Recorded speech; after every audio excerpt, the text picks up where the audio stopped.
Chers étudiants, étudiantes, chers collègues, chers frères et sœurs d'Afrique et du monde entier, Bonjour Lorenz et Geoblim, maître de conférence en économie internationale et mondialisation à l'Université de Lomé, ancien vice-doyen de la FASEG, ancien boursier McNamara de la Banque mondiale, ancien conseiller économique du Programme des Nations Unies pour le développement, ancien du Bureau international du travail, ancien de Anti-Slavery. Je prends la parole en ce moment pour apporter ma petite contribution au débat africain de l'heure, étant spécialiste du modèle néoclassique, c'est-à-dire du développement durable. Mes propos aujourd'hui vont tourner autour des monnaies africaines, les gains et les pertes de l'appartenance des pays ouest africains ou des pays de l'UEMOA à la zone franc ou à la zone éco, hein, qui va se mettre en place, comme l'ont dit les dirigeants africains. Je vais, dans un premier temps, dans l'introduction, rappeler brièvement le contenu de mes vidéos précédentes et montrer l'importance d'une analyse plus fine des conséquences de la mise en œuvre de la zone éco. Je disais dans mes propos précédents que les Africains sont perdus du fait du choc culturel de l'esclavage et de la colonisation. Les Africains, dans leur état actuel, ne peuvent pas mener une réforme économique qui dure, étant toujours dans un état inconscient. Je veux dire par là que les Africains, tels que nous les connaissons aujourd'hui, souffrent de plusieurs maux culturels. Ils parlent des langues étrangères. Ils ont oublié leur propre culture. Nous savons très bien, à partir de l'étude canadienne sur les OGM, que si on administre une culture ou une éducation à un groupe, à un peuple donné, on est en train de modifier le patrimoine génétique de ce peuple pour lui donner un nouveau patrimoine génétique différent de son patrimoine génétique ordinaire. Or, nous savons très bien que les Africains ont subi un violent choc culturel avec l'esclavage et la colonisation. Et le néocolonialisme qui continue jusqu'à nos jours. De sorte que l'Africain peut être défini comme étant un organisme génétiquement modifié. Ce faisant, il ne peut pas réellement définir et mettre en œuvre une politique économique digne de ce nom. Oui, lorsque l'on considère qu'il décide de mettre en œuvre une zone éco définie dans une langue étrangère, on se pose la question de savoir si le mot dollar est emprunté à une autre culture, si l'euro est emprunté à une autre culture, si le yuan est emprunté à une autre langue, si le yen est un mot africain ou un mot japonais. D'où la nécessité de d'abord savoir qui on est, d'où on vient, où on va. Si on ne se pose pas correctement ces questions, nous n'arriverons pas à trouver réellement les problèmes fondamentaux de l'Afrique. Et si nous ne savons pas qui nous sommes, nous ne saurons pas quels sont nos problèmes et nous ne pourrons pas réellement résoudre nos problèmes, nos difficultés. Voilà, mes propos d'aujourd'hui vont tourner autour des gains et des pertes de l'appartenance d'un pays ouest-africain ou de le moins à la zone franc CFA ou à la zone de la monnaie unique en devenir. Voilà. Euh, Avant d'examiner en détail les gains et les pertes en question, nous allons évoquer la situation actuelle. Nous savons que l'Afrique de l'Ouest est caractérisée par un géant, le Nigeria, dont la population représente la moitié de la population ouest-africaine. La première économie d'Afrique. Et ce faisant, les pays frontaliers, les pays de la zone UEMOA frontaliers du Nigeria sont de trois types. Les pays qui sont excédentaires vis-à-vis du Nigeria et les pays qui sont déficitaires vis-à-vis du Nigeria. Voilà. Nous allons prendre le cas béninois, le cas nigérien et le cas du Cameroun, qui sont tous des pays qui utilisent la monnaie CFA, soit d'Afrique de l'Ouest, soit d'Afrique centrale pour le Cameroun. Voilà. Nous rappelons que la demande de monnaie CFA par le Nigeria répond généralement à deux grands motifs. Premièrement, le franc CFA est une monnaie refuge pour le Nigeria. Le Nigérian demande la monnaie franc CFA pour se prémunir contre les risques de change, contre le risque de voir la valeur de sa monnaie diminuer, étant donné que la monnaie franc CFA est considérée comme une monnaie internationale et convertible, alors que le naira n'est pas une monnaie convertible, est fondée sur ce qu'on appelle les caisses d'émission ou en anglais les currency boards. Rappelons que dans les currency boards ou caisses d'émission, pour créer une unité de monnaie nationale, vous devez disposer d'une unité de monnaie étrangère. Et ce faisant, la création de monnaie n'a plus les trois prérogatives, c'est-à-dire les trois contreparties de la création monétaire, à savoir crédit à l'économie, créance sur l'étranger, créance sur le trésor public.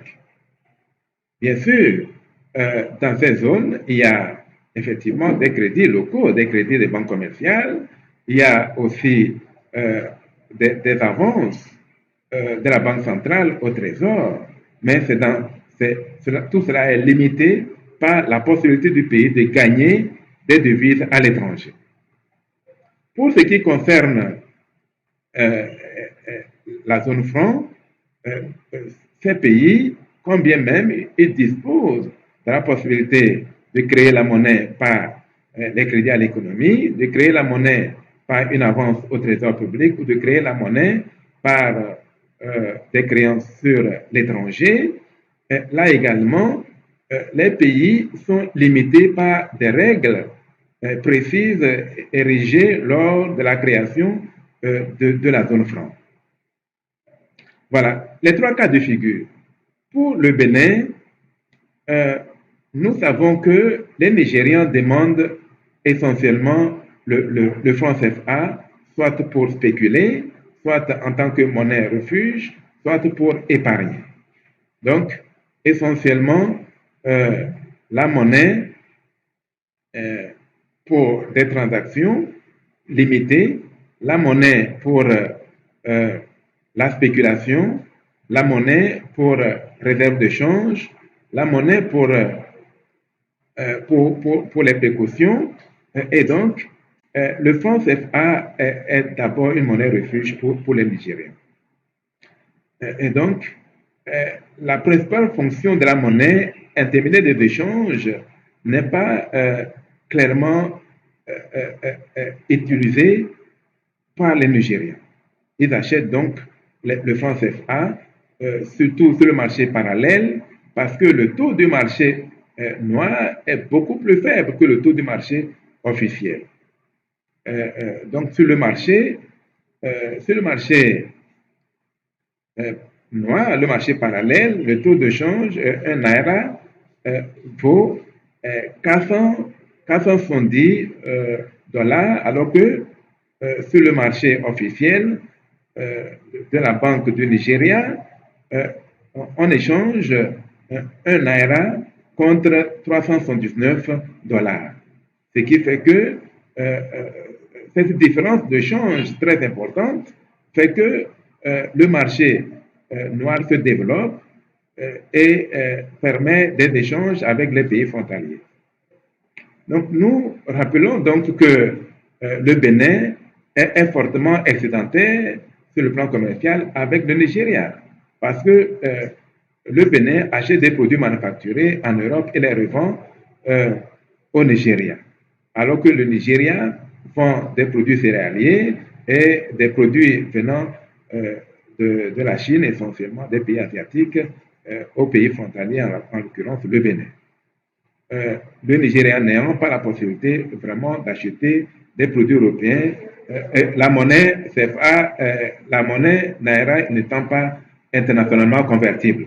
Donc, ce faisant, nous avons le Nigeria a ce problème-là, et donc il y a ce faisant, le Bénin est fortement excédentaire avec le Nigeria.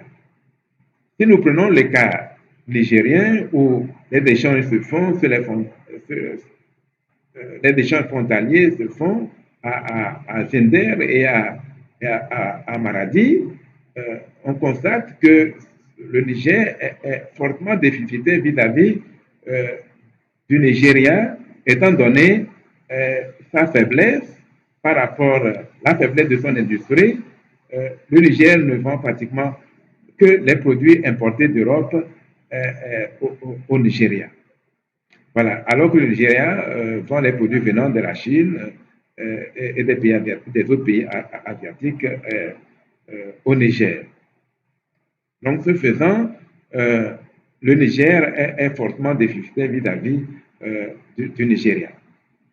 Quant au Cameroun, là, les Nigérians demandent les francs CFA, ils vendent des produits venant d'Asie au Cameroun et leur achètent des produits venant d'Europe, mais essentiellement le Nigeria va gagner des francs CFA au Cameroun pour venir acheter des biens venant d'Europe au niveau du Bénin, étant donné la différence de prix.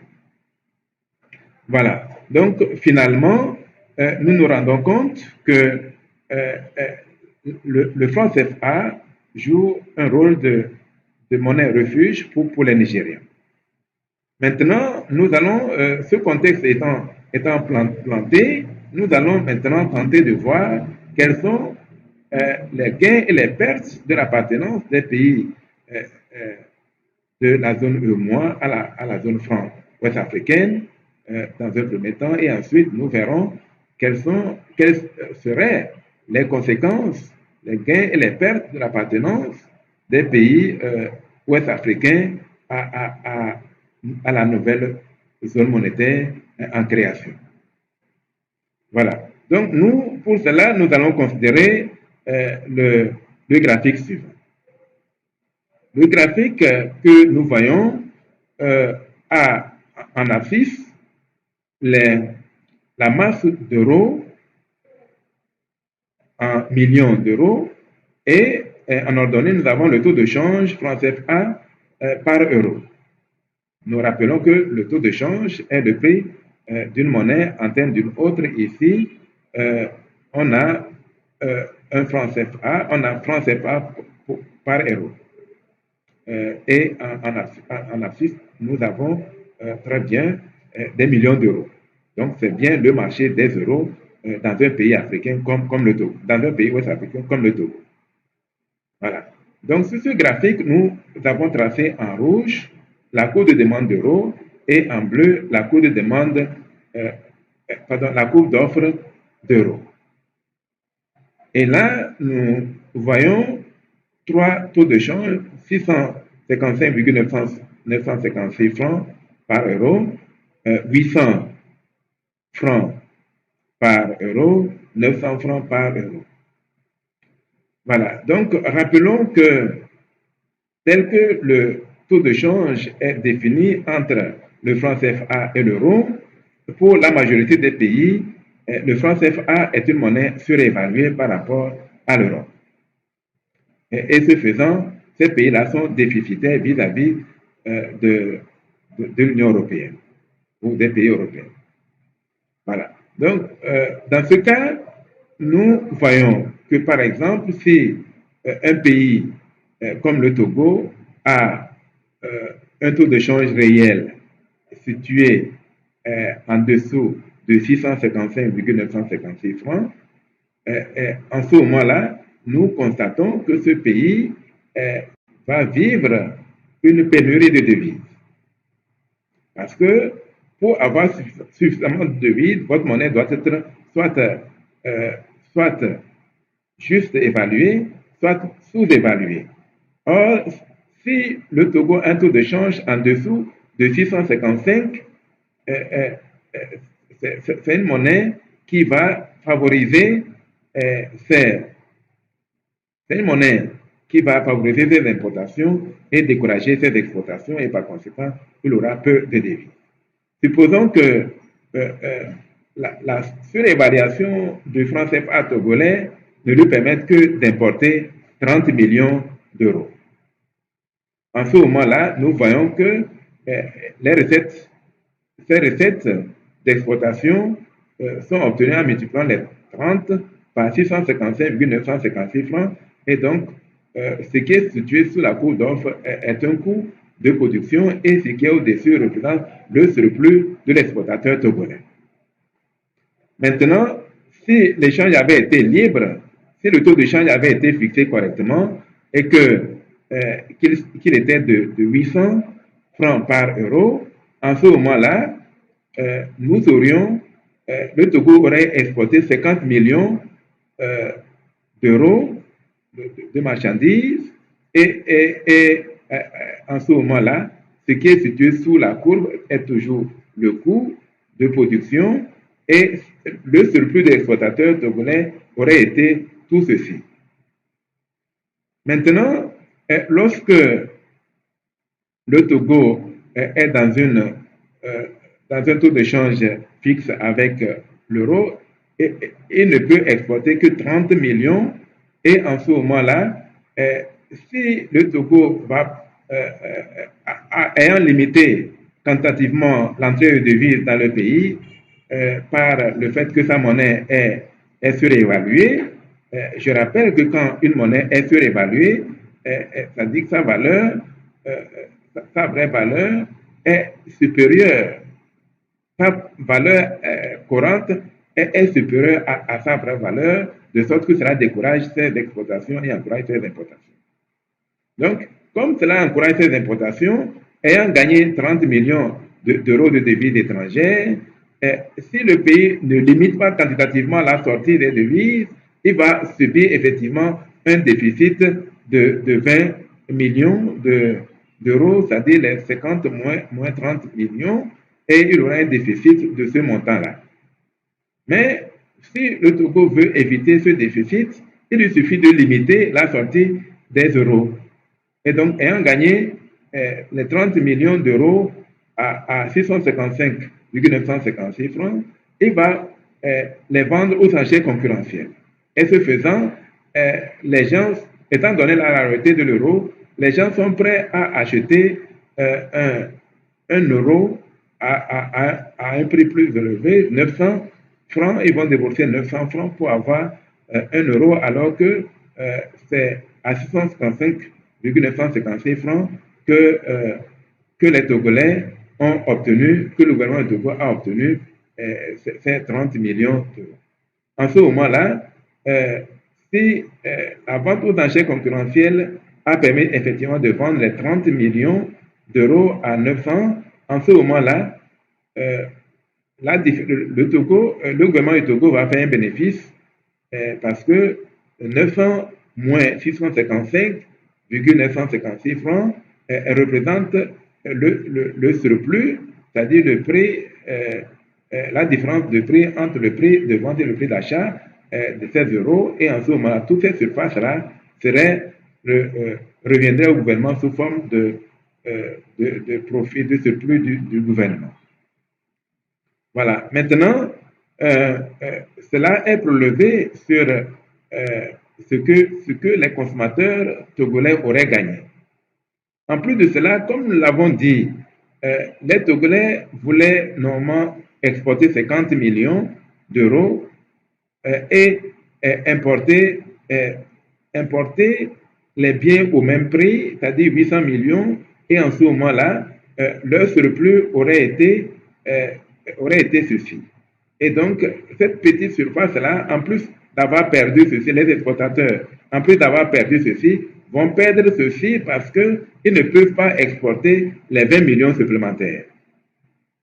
Voilà. Pour les consommateurs, eux, ils auraient voulu acheter cette quantité-là pour acheter des biens, cette quantité d'euros pour pouvoir acheter des biens en Europe. Mais il n'y a que 30 millions d'euros. Et ce faisant, eux aussi, ils vont perdre la surface là. Les consommateurs togolais vont perdre la surface entre la courbe de demande en rouge et la droite des prix là, et ceci. Donc, ce surplus-là va être perdu par les consommateurs togolais. En plus de cela, les consommateurs togolais perdent cette surface-là due au fait que le gouvernement a vendu aux enchères concurrentielles les 30 millions d'euros qu'il a gagnés en Europe. En ce moment-là, on constate qu'il y a une double diminution du bien-être des Togolais de cette partie-là que le gouvernement détient, mais qui pourrait être utilisée pour les grands travaux, pour autre chose.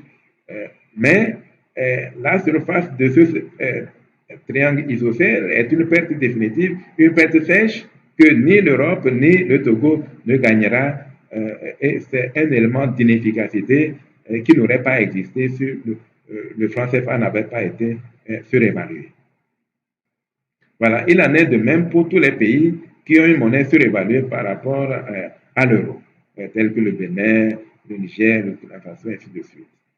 Voilà, donc il y a effectivement un coût de l'appartenance des pays au moins à la zone franc ouest-africaine qui peut être évaluée à toutes ces surfaces, la surface de ce rectangle plus la surface de ce triangle isocèle. Et donc voilà ce que les Togolais perdent depuis toujours, depuis 1944 jusqu'à nos jours, c'est ce que les Togolais ont toujours perdu. Donc, si nous voulons chercher d'où vient notre malaise, nous pouvons facilement nous dire que cela est dû au fait que nous appartenons à la zone franc où notre monnaie est surévaluée. Mais cette surévaluation n'est pas spécifique uniquement à la zone franc. Même dans l'Union européenne, des pays comme la Grèce, qui ont une monnaie surévaluée par rapport aux autres pays, ou au dollar, ou dont le taux de change est plus élevé que celui de l'Allemagne, par exemple, qui a une monnaie sous-évaluée. Et la Grèce subit les mêmes conséquences pour avoir appartenu à une zone euro trop forte pour elle. Et donc, depuis 1999, les pays européens dont la monnaie est surévaluée vont subir ces conséquences-là. Voilà. Maintenant, nous allons voir ce qui se passerait si, si les pays de la CEDEAO adoptaient une monnaie unique, comme l'ECO ou comme nous le proposerons. Nous savons que l'ECO n'est pas un nom africain, il faut le rejeter. Le jour que les Africains vont le rejeter, nous saurons qu'ils ont cessé de devenir des OGM. Parce qu'il n'est pas question d'utiliser un nom, un mot étranger. ECO est un diminutif de ECOWAS, et donc, tant que les Africains conserveront le mot ECO, sachant qu'ils sont toujours des OGM. Voilà. Maintenant, Euh, si le- effectivement la monnaie éco ou n'importe quel nom était donné, était créé, et quelles seraient les conséquences? Quelles seraient les conséquences sur les économies ouest-africaines? Premièrement, il faut savoir que les économies les plus dynamiques sont les économies qui tireront le plus de gains après la formation de cette nouvelle zone monétaire. Par exemple, le Nigeria va capter la plupart des échanges avec l'Europe, alors que les pays comme le Bénin, le Cameroun, le Niger, tous les pays frontaliers, y compris d'autres pays de l'UEMOA, achetaient des biens en Europe pour les revendre au Nigeria, il faut savoir que cela va cesser immédiatement, ce qui va entraîner une perte de vitalité des ports comme le port autonome de Lomé, le port de Cotonou, le port d'Abidjan, et ainsi de suite. Donc, ces ports vont avoir un fort manque à gagner lorsque l'éco sera institué. Ensuite, nous voyons que des pays comme le, le Bénin, le Togo, le Cameroun seront immédiatement déficitaires vis-à-vis du Nigeria. Parce que le Nigeria aura la même monnaie que les Togolais, les Béninois, et donc pourront acheter directement des biens en Europe et en Asie, ayant maintenant une monnaie totalement convertible. En ce moment-là, le port de Lagos aura un regain d'activité et donc l'économie nigériane va croître rapidement, de même que l'économie des autres pays comme celle du Ghana, du Libéria, ainsi de suite. Voilà, donc il est important de savoir qu'il y aura un violent choc économique avec la mise un violent choc économique tant positif pour le Nigeria et négatif pour les pays de l'UEMOA. Parce que le reste des pays de l'UEMOA, le reste des pays, les pays actuels de l'UEMOA, n'ayant pas une industrie puissante pour pouvoir vendre des biens au Nigeria, le Nigeria va supplanter les pays qui avaient le franc CFA comme monnaie. Parce que le franc CFA ne sera plus monnaie refuge, ce sera la monnaie de tout le monde. Et le Nigeria va jouir totalement non seulement euh, de, du fait qu'il n'a plus la contrainte des currency boards, et ensuite parce que son dynamisme économique lui permettra d'augmenter sa part de marché des importations en Europe et aussi le regain de développement industriel qui lui permettra de surclasser les autres pays de l'Afrique de l'Ouest. Voilà. Maintenant, nous allons tenter d'examiner les critères qui président à la mise en œuvre d'une monnaie unique. Donc, en économie, pour décider de créer une zone monétaire pour un ensemble de pays, il y a des critères bien précis. Jusqu'à présent, les critères qui sont évoqués par les intervenants sont des critères non économiques. Par exemple, ils parlent de la CEDEAO. La CEDEAO ou la géographie, l'appartenance à l'Afrique de l'Ouest n'a jamais été un critère d'optimalité. Nous rappelons que 15, en 1944, lorsque on voulait mettre en place le système monétaire international, avait proposé une monnaie unique pour l'ensemble du globe, alors que le plan White proposait que les 29 monnaies des banques centrales européennes soient reliées au dollar et seul le dollar soit relié à l'or, pas de taux de change fixe, ce qui permettait au dollar de jouer, de devenir rapidement de l'or. Parce que pour obtenir de l'or, il fallait avoir d'abord, pour obtenir de l'or, il fallait avoir des dollars avant d'obtenir de l'or. Seule la Banque centrale américaine était en mesure de convertir toute sa masse monétaire en or, étant donné que les autres pays étaient ravagés par la guerre, la Seconde Guerre mondiale. Voilà. Donc, même déjà en 1944, John Maynard Keynes voulait une monnaie unique pour le monde entier. Donc, pourquoi les pays africains voudraient-ils avoir une monnaie unique uniquement pour l'Afrique de l'Ouest? Alors que même au niveau de l'Union européenne, la zone n'a pas été limitée.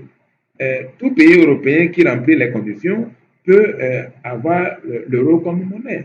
Et donc, si les pays africains veulent suivre l'histoire monétaire du monde, ils doivent dans un premier temps définir des zones cibles de Williamson, c'est-à-dire les zones de semi-flexibilité, et ensuite avoir une flexibilité totale. Et en ce moment, il ne faudra pas limiter l'entrée dans la nouvelle zone monétaire, puisque tout pays qui remplit les conditions ne peut que favoriser le fonctionnement de cette zone monétaire. Seuls les pays qui ne remplissent pas les conditions peuvent créer des problèmes aux pays appartenant à cette zone monétaire. Voilà, donc la géographie, l'histoire, le fait que les pays africains se soient regroupés pour créer la zone UMOA n'a aucune valeur scientifique.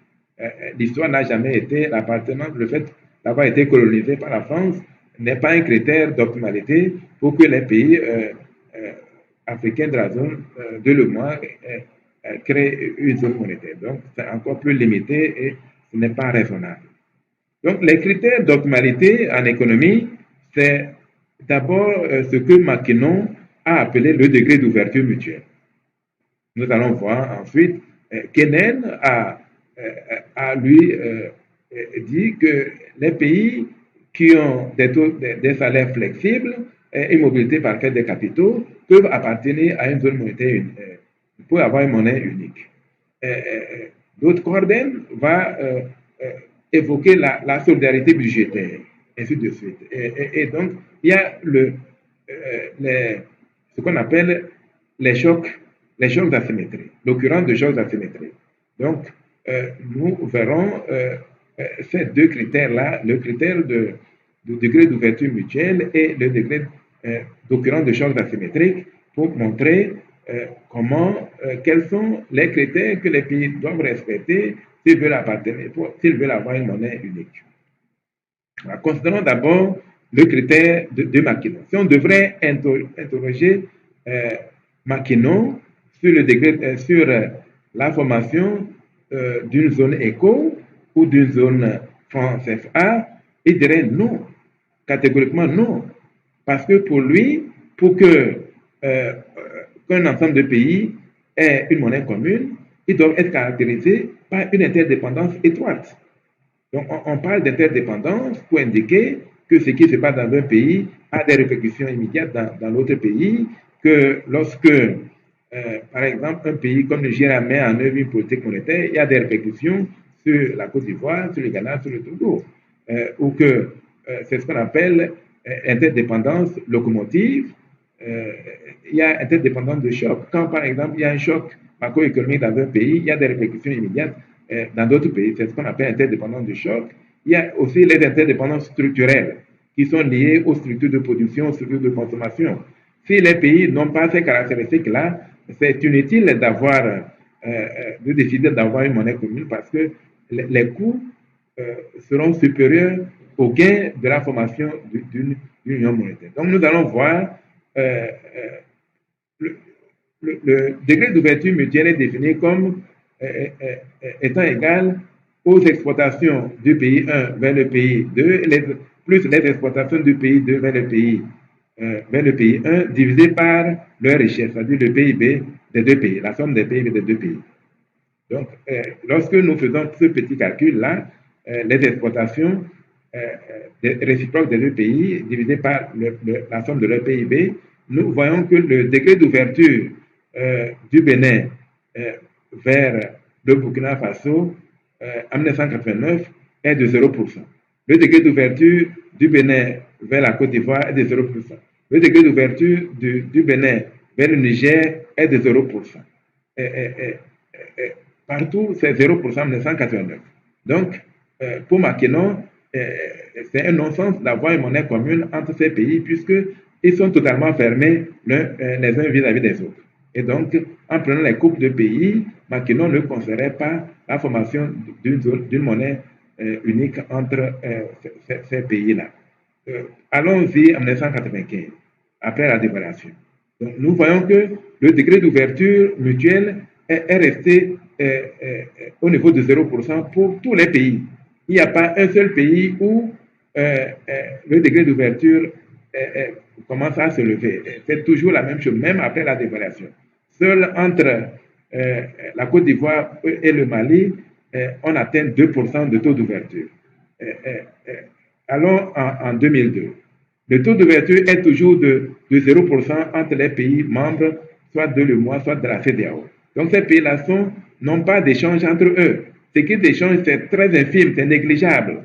Et donc, on ne peut pas se fonder sur ces critères-là pour avoir une monnaie commune. Donc, si on crée une monnaie commune, ce serait un non-événement où cela engendrerait des coûts d'inefficacité au niveau des coûts de production, et ainsi de suite. Et donc, ce serait des manques à gagner pour ces pays-là du point de vue du critère de Maquin. Maintenant, si on considère ce qu'on appelle l'occurrence de chocs asymétriques, là, on divise seulement le PIB d'un pays par le PIB de l'autre pays, on prend le logarithme, et si c'est élevé, alors les pays, lorsqu'il y a un choc économique dans un pays, l'autre pays va ressentir ce choc. Et c'est ce qui est favorable à une monnaie commune, parce que si cela n'est pas le cas, les pays ne gagneront rien à la formation d'une zone monétaire unique. Voilà, donc nous allons voir si ce critère-là est respecté par les pays de l'UEMOA ou de l'Afrique de l'Ouest. Là aussi, nous voyons que le taux de l'occurrence de chocs asymétriques entre le Bénin et le Burkina Faso est de 0,041 en 1989-90. Il est de 0,055 en 1994-95. Il est de 0,43 en 2001 et jusqu'à nos jours, le taux d'occurrence de chocs asymétriques est très faible. Et donc, ces pays ne sont pas normalement candidats à une zone monétaire unique. Et ils ne subiraient que des pertes lorsqu'ils formeraient une zone monétaire unique, soit en ayant une monnaie commune.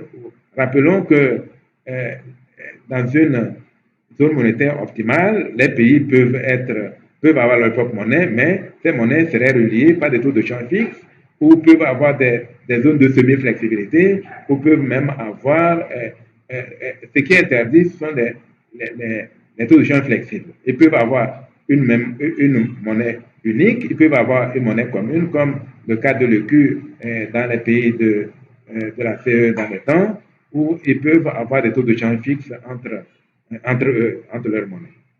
Voilà, mais donc dans ce cas-là, nous pourrons dire que les pays de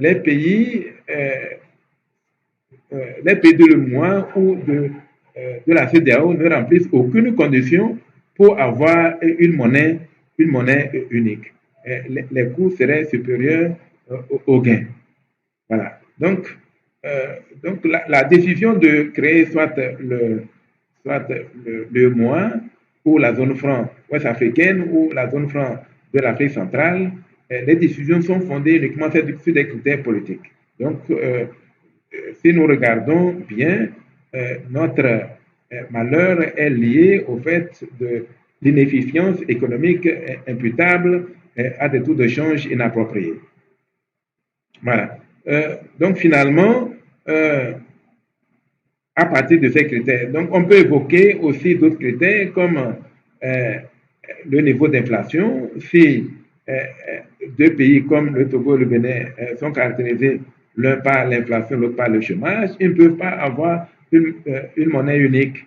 Parce que lorsque un pays voudrait résoudre son problème de chômage, ça aggrave l'inflation dans l'autre, et ainsi de suite, parce qu'il va avoir une politique budgétaire ou monétaire expansionniste au Bénin pour résoudre le problème de chômage, alors que le Togo aurait besoin d'une politique déflationniste, c'est-à-dire réduire la demande globale afin de réduire le niveau général des prix. Donc, ce faisant, les deux pays ne sont pas candidats à une même zone monétaire, à une monnaie unique. Voilà, donc, des critères. Les taux de croissance doivent être synchrones. D'autres critères comme la solidarité budgétaire, tels que donc, l'organisation du marché du travail, la flexibilité des taux de salaire, ainsi de suite. Tous ces critères doivent être étudiés minutieusement avant de prendre la décision d'avoir une monnaie commune pour l'ensemble de l'Europe, pour l'ensemble de l'Afrique de l'Ouest, parce que les conséquences peuvent être sévères. Mais étant donné que ces pays ne produisent pas grand-chose, le plus important n'est même pas la création d'une monnaie commune. La création d'une monnaie commune va faciliter seulement les échanges entre les échanges de personnes et non les échanges de biens.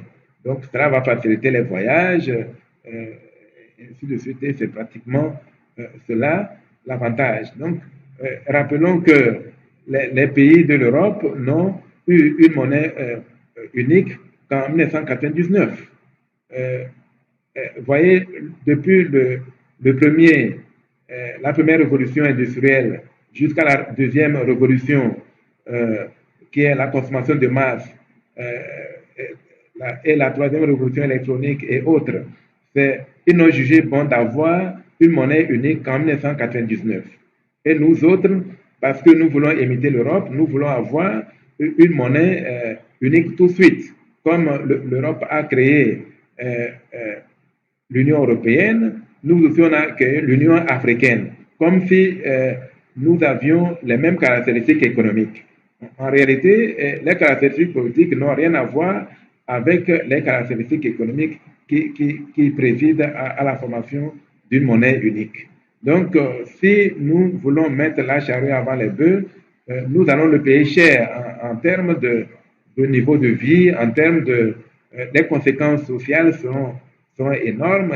Au lieu de nous concentrer sur l'augmentation de la productivité de nos facteurs de production, nous voulons aller ailleurs. Donc, en réalité, ce qui devrait être fait aujourd'hui, c'est d'améliorer le système éducatif, qui est le principal responsable de la production. Créons une industrie robuste et on verra ensuite ce qu'il adviendra. Donc, en réalité, le débat sur la monnaie actuellement est un faux débat, c'est purement débat politique. Donc, il faut se concentrer sur le développement industriel et ensuite, lorsqu'on aura produit suffisamment et qu'on aurait de fortes interdépendances entre les économies africaines, en ce moment-là, on peut envisager une monnaie commune, une monnaie unique ou des taux de change fixes. Voilà ce que nous voulions dire sur le débat actuel. Peut-être ces choses pourront servir. Nous devons distribuer, partager ces vidéos-là afin que le plus grand nombre soit au courant, afin que l'opinion soit bien avisée, afin que nous soyons prêts réellement à réagir convenablement lorsque l'on veut créer des choses qui vont être un danger pour la vie des populations. Il est très important de partager, de s'abonner et d'avoir toutes les vidéos qui vont venir parce que nous allons continuer à vous informer et à vous montrer quels sont les gains et les pertes de chaque décision monétaire ou économique qui serait prise. Voilà ce que je voulais dire à ce sujet. Je vous remercie.